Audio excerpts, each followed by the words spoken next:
చూపించారా ఇది ఎక్కడైనా చూపించారా షాప్లో అవ్వలేదు కదా. ఇదిగోండి అన్న, ఇది ప్రాబ్లం అన్న. ప్రాబ్లం వచ్చేసరికి ఛార్జింగ్ ఎర్రర్, లో టెంపరేచర్ 2లో charging has been stopped. Okay అన్న. అయితే ఇది నాకు టెంపరేచర్ అని వచ్చింది కాబట్టి నాకు టెంపరేచర్ లైన్ని చెక్ చేయాలన్న. అయితే ఇది వివో V7. ఈ V7 నేను చెక్ చేయడానికి వివో మోడల్లోకి వెళ్తున్నాను అన్న. ఛార్జర్ డేటాలో నాకు బ్యాటరీ లైన్ ఒకటే చూపించాడు, బ్యాటరీ థర్మల్ లైన్ ఒకటే చూపించాడు. ఛార్జింగ్ సెక్షన్లో ఉండే థర్మల్ లైన్ అయితే చూపించలేదన్న. ఓకేనా. అయితే దీని యొక్క డేటా ఉండేది ఏదన్నా ఐసీ ఉందేమో సెర్చ్ చేద్దామన్నా. డయోడ్ 3 కూడా ఓపెన్ చేస్తున్నా.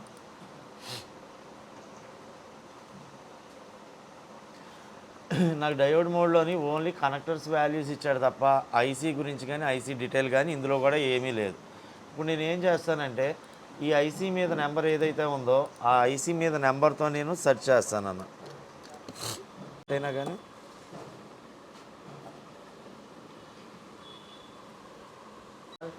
PMI 8952 ఈ ఐసీ ఏ మోడల్లో ఉందో సెర్చ్ చేస్తానన్న. ఇప్పుడు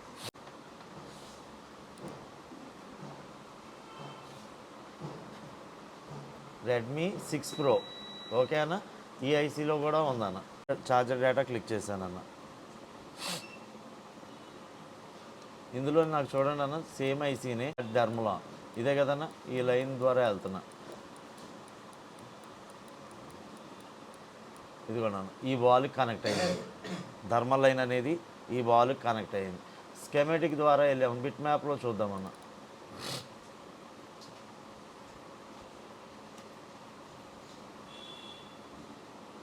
హార్డ్వేర్ సొల్యూషన్ వల్ల వెళ్ళాను. ఇప్పుడు బిట్ మ్యాప్కి వచ్చా. ఇదే ఐసీ కదన్నా. షో ప్యాడ్స్ ఇన్ఫో అని క్లిక్ చేశాను అన్న. వాటి జిఆర్ వాల్యూలు అలాగే పేర్లు కూడా వచ్చినాయి. బ్యాటరీ థర్మల్ లైన్ అర్థమైందా అన్న. ఇదివరకు మనకు ఐఫోన్లో మాత్రమే ఇలా ఇచ్చేవాడు. ఇప్పుడు ఆండ్రాయిడ్లో కూడా మ్యాక్సిమం మోడల్కి జిఆర్ వాల్యూలతో పాటు లైన్ పేర్లు కూడా ఇచ్చేస్తున్నాడు.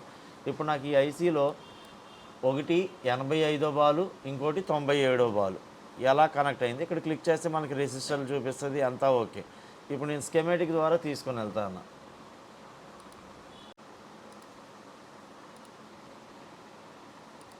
అంటే ఎన్ని విధాలుగా చెక్ చేసుకోవచ్చు అన్ని విధాల్లో చూపిస్తున్నాను. హార్డ్వేర్ సొల్యూషన్లో చూసా ఏ బాల్స్కి వెళ్ళిందో ఆ బాల్ని బిట్ మ్యాప్లో ఓపెన్ చేశా. నాకు ఇన్ఫర్మేషన్ ఇచ్చాడు. థర్మల్ లైన్స్ 2 బాల్స్ అని ఉన్నాయని చూశాను. ఒకటి రెసిస్టర్ ద్వారా వోల్టేజ్ వెళ్ళేది, మళ్ళీ అదే రెసిస్టర్ ద్వారా వోల్టేజ్ వచ్చేది.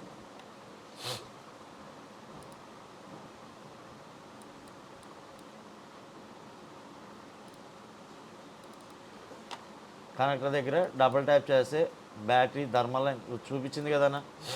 దీని మీద డబుల్ ట్యాప్ చేస్తున్నాను. 97వ బాల్కి వచ్చింది కదన్నా బ్యాటరీ థర్మల్ లైన్. ఏఐసి ఎక్కడుంది అంటే U900 ఇదే కదన్నా ఐసీ. ఈ ఐసీలో బాల్ కౌంటింగ్ ఇక్కడి నుంచి వచ్చింది. నాకు ఓన్లీ 1 2 3లే ఉన్నాయి, మొత్తం కౌంటింగ్లోకి వెళ్ళిపోతాయి. ఓకే అన్న. ఇప్పుడు 97వ బాల్కి వచ్చాం. మళ్ళీ అదే లైన్ క్లిక్ చేస్తున్నా అన్న. ఇదిగోండి అన్న, 85వ బాల్కి వచ్చింది.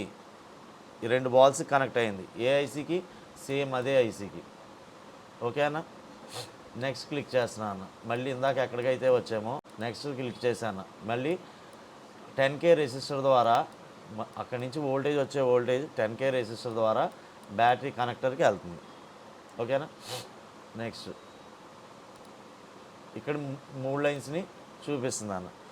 ఓకేనా. ఈ 10K రెసిస్టర్ ఈ మోడల్లో నాకు చూపించాడు కదన్నా 10K రెసిస్టర్ ఉంది అని. ఈ మోడల్లో 10K రెసిస్టర్ ఎక్కడ ఉంది అని క్లిక్ చేస్తే ఇదిగోండి అన్న, ఇక్కడ చూపిస్తున్నాడు కదన్నా.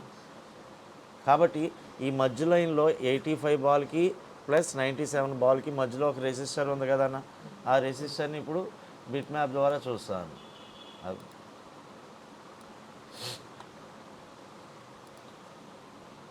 ఇప్పుడు ఇలా నేను 85 బాల్ 95 బాల్ ఇలా క్లిక్ చేస్తే నాకు రెసిస్టర్ చూపిస్తుంది కదన్నా. ఈ రెసిస్టర్ చూపించింది కదా. ఇప్పుడు నేను నా దగ్గర సెట్లోని ఎప్పుడైనా కానీ మరి నాకు బిట్ మ్యాప్ లేదు కదా, అది ఈ మోడల్కి లేదు కాబట్టి నువ్వు ఫస్ట్ చేసేటప్పుడు ఆ బాల్ నుంచి బజర్ మోడ్లో పెట్టుకొని ఏ రెసిస్టర్కి వెళ్తుందో చెక్ చేసుకోవచ్చు కదన్న. అలా చెక్ చేసుకోగా నాకు ఇదిగోండి అన్న,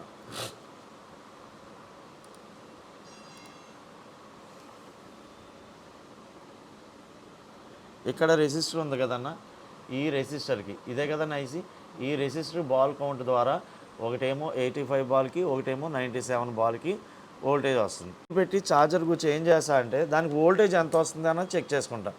ఆ రెసిస్టర్కి ఒకవైపు 2.7 వోల్టేజ్, ఇంకో ఎంతన్నా ఉండను నేను, రెండో పక్క వచ్చేసరికి 0.2 నుంచి 1.3 వోల్టేజ్ లోపు ఉండాలి. ఓకే అన్న. ఇప్పుడు ఆ రెసిస్టర్కి నేను ఛార్జర్ గురించి ఏం చేస్తా, వోల్టేజ్ చెక్ చేస్తాను.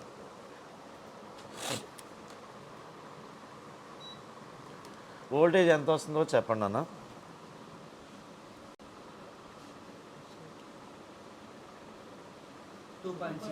2.6 వస్తుంది. రెండో వైపు ఎంత రావాలి నాకు, 0.2 నుంచి 1.4 రావాలి.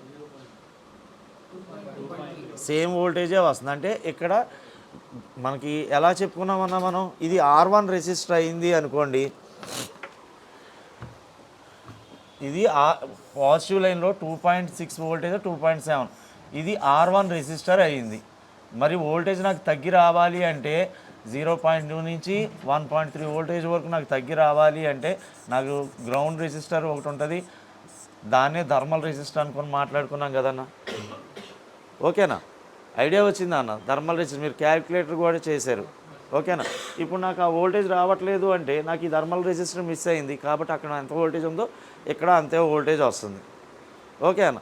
ఇప్పుడు నేనేం చేస్తా, ఆ రెసిస్టర్ని పట్టుకొని బ్యాటరీ కనెక్టర్ ఛార్జింగ్ స్ట్రిప్లో ఆ రెసిస్టర్ ఎక్కడ ఉందో చెక్ చేస్తా. ఇప్పుడు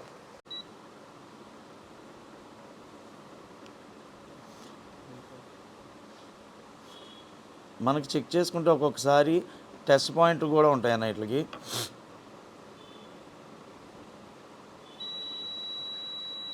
ఫస్ట్ పిన్కి వస్తుంది అన్న, ఫస్ట్ పిన్కి వస్తుంది. ఫస్ట్ పిన్ నుంచి నేను దీని మీద చెక్ చేసుకుంటా అన్న, స్ట్రిప్ తీసి చెక్ చేసుకుంటా కనెక్టర్కి ఏ పిన్కి వెళ్తుంది అని.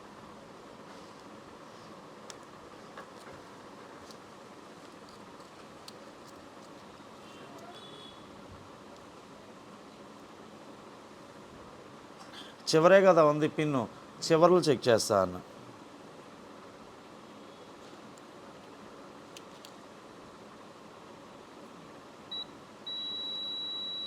వచ్చింది కదన్నా ఫస్ట్ పిన్ను, కనిపిస్తుందన్న? ఓకేనా, ఫస్ట్ పిన్కి వచ్చింది. నాకు లాంగ్ సైడు ఈ పిన్ అంటే ఇలా పెట్టినప్పుడు ఈ పిన్నే కదన్నా నాకు పై సైడ్లో, లెఫ్ట్ సైడ్లో పైది. ఇప్పుడు దానికి ఒక జంపర్ వేసి అంటే అక్కడ పెట్టి మనం చెక్ చేస్తే డ్యామేజ్ అవుతుంది కదన్న. ఆల్రెడీ వేరే బోర్డు మీద జంపర్ వేసి ఉంచాను నేను. జంపర్ వేసి మళ్ళీ చెకింగ్ కోసం దీని మీద కోటింగ్ ఉంటుంది కదా లెడ్తో, దీన్ని తీసేసాను. ఓకే అన్న. ఇప్పుడు ఏం చేస్తా అంటే ప్రతి పాయింట్ మీద కూడా బజర్ మోడ్లో థర్మల్ రెసిస్టర్ ఎక్కడ ఉందో ఎతుకుతున్నా ఇప్పుడు నేను. ఓకే అన్న. ఇక్కడ ఉన్న కాంపోనెంట్స్ ఇక్కడ చెక్ చేశాను, సౌండ్ ఏం రావట్లా, మొత్తం చెక్ చేసుకున్నా అన్న ఎక్కడికి సౌండ్ వస్తుంది ఏంటి అని.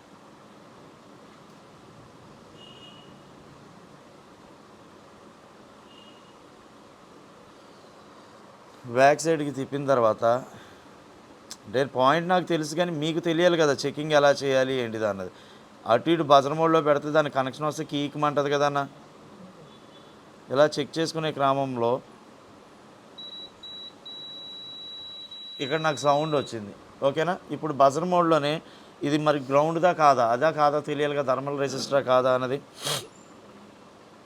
పైన సౌండ్ రావట్లా, కింద సౌండ్ వస్తుంది. ఓకే, ఇది థర్మల్ రెసిస్టర్ అని ఇప్పుడు ఫిక్స్ అయ్యాను అన్న. ఈ థర్మల్ రెసిస్టర్ బాగుందా లేదా అని ఓమ్స్ మోడ్లో పెడుతున్నాను నేను. ఓకేనా. కిలో ఓమ్స్లో చెక్ చేస్తున్నా అన్న. చూడండి 2 పాయింట్లు టచ్ చేస్తున్నా. ఏమైనా వాల్యూ వస్తుందన్న? ఓఎల్ వస్తుంది. సరే, నాకు ఇక్కడ పట్టుకోవడానికి కుదరట్లేదు కదా, ఈ వైర్ను పట్టుకుంటే ఇటువైపు సౌండ్ వచ్చింది కదా, రెండోది గ్రౌండే కదా. ఇప్పుడు ఏం చేస్తా, గ్రౌండ్ మీద ఒక ప్రోబ్ పెట్టి వైర్ మీద ఒక ప్రోబ్ పెడతాను. అదన్నా అంతేగాన చెక్కింగ్ అప్పుడు పాయింట్ అర్థమైందా? మనం డ్యామేజ్ చేయకుండా చెక్ చేసుకునే విధానం. ఏమైనా వస్తుందన్న? ఓఎల్ వస్తుంది అంటే ఓపెన్ అయిపోయి ఉండొచ్చు అనుకోవచ్చు. మెగా ఓమ్స్లో పెట్టండి.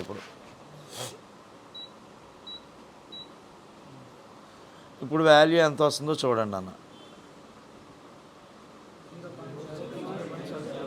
0.073 అంటే నాకు మళ్ళీ క్యాలిక్యులేట్ చేయాలి. క్యాలిక్యులేటర్ తీసుకోండి అన్న. అసలు ప్రాబ్లం ఎందుకు వచ్చిందో మీకు తెలియాలి కదా. ఫస్ట్ థర్మల్ రెసిస్టర్ని ఐడెంటిఫై చేసా. R1 రెసిస్టర్కి అటువైపు ఇటువైపు ఒకటే వోల్టేజ్ వచ్చింది. నాకు వోల్టేజ్ తగ్గి కదా రావాలి. కాబట్టి గూగుల్కి వెళ్ళి వోల్టేజ్ డివైడర్ కొట్టారా, వోల్టేజ్ ఎంతనా 2.6 వోల్టేజ్ సోర్స్ 2.6 అని కొట్టండి. R1 వచ్చేసి రేంజ్ బటన్ ఓకే 0.010 అంటే 10Kనే కదన్నా. ఓకేనా, 10K రెసిస్టర్ కదా మనం క్యాలిక్యులేట్ చేసుకుంటాం. ఒకవేళ మీకు ఏమన్నా ప్రాబ్లం అనుకుంటే నాకు కిలో ఓమ్స్లో చూపించాల. మీరు మెగా ఓమ్స్ నుంచి మెగా అంటే 0.010 అని వచ్చింది ఇంటూ కిలో అని కొట్టండి. కొట్టారనుకో 10K రెసిస్టర్ అని చూపిస్తుంది అది. ఒకసారి మీరు ఎందుకంటే తెలియాలి ఇది. ఇప్పుడు నాకు కిలో ఓమ్స్లో పెట్టినప్పుడు నాకు రాలా, ఎందుకంటే హై వాల్యూ ఉంది. నేను మెగా ఓమ్స్లో పెట్టుకుంటే 0.01 అని వచ్చింది. వోల్టేజ్ డివైడింగ్ క్యాలిక్యులేటర్లో ఇన్పుట్ సోర్స్ ఎంత పెట్టారన్నా? 2.6. R1 రెసిస్టర్ వచ్చి 0.010 మెగా ఓమ్స్లో పెట్టండి. అయితే 0.10 మెగా ఓమ్స్లో పెట్టు. కింద ఓమ్స్ ఉంది కదా, మెగా ఓమ్స్లో పెట్టారా. నెక్స్ట్ R2 రెసిస్టర్ వచ్చేసరికి ఎంత చూపించింది? 0.R2 ఇది 74 0.0 కింద చెక్ చేస్తా కదా 73 or 74 అది 0.074 R2 కొట్టి మళ్ళీ కింద మెగా ఓమ్స్లో పెట్టండి. 2. అదే వోల్టేజ్ వస్తుందిగా మరి. అంటే అక్కడ థర్మల్ రెసిస్టర్ అనేది హై వాల్యూ అయిపోయింది కదన్న. ఇప్పుడు దానికి నేనేం చేస్తానంటే R1 అలాగే ఉంచండి, R2 బ్యాక్ చేసేయండి, అవుట్పుట్ వోల్టేజ్ బ్యాక్ చేసేయండి. R2ని కిలో ఓమ్స్లో పెట్టండి.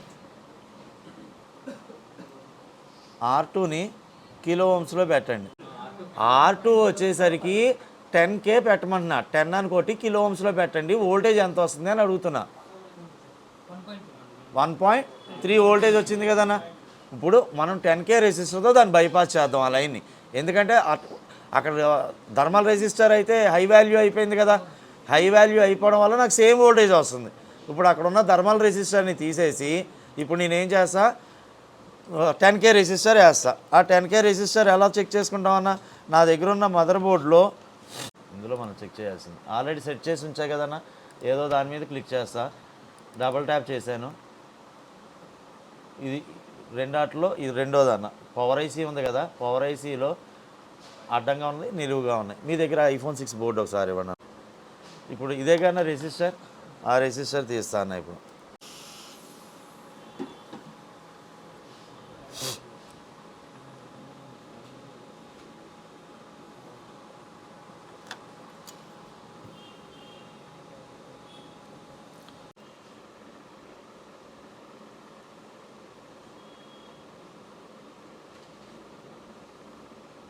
ఓ పక్కన అంటించేసానన్న.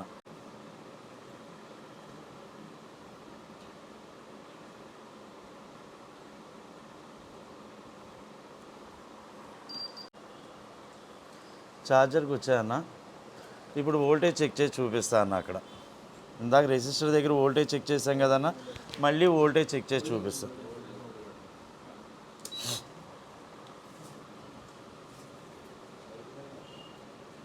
ఎంత వస్తుందన్న వోల్టేజ్?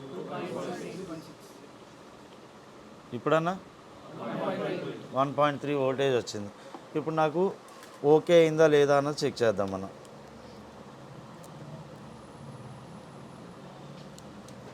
ఇదిగోండి అన్న, అయిందా లేదా అన్న. అంటే థర్మల్ రెసిస్టర్ని మనం తీసేసి డైరెక్ట్ ఇంకెప్పుడు కూడా వేడి పుట్టినా లేకపోతే థర్మల్ రెసిస్టర్ వాల్యూ మార్చినా కానీ నాకు ఎప్పుడు కూడా ఇంకా ప్రాబ్లం రాదు ఇంకా. ఎందుకంటే నేను స్టాండర్డ్ వేసేసాను. ఇప్పుడు మామూలు రెసిస్టర్ వేసా, థర్మల్ రెసిస్టర్ కాదు వేసింది. ఇంకా ఎప్పుడు కూడా అదే వోల్టేజ్ అందుతుంది, నాకు ఎటువంటి నోటిఫికేషను రాదన్న. అర్థమైందన్న క్లియర్గా? ఓకే,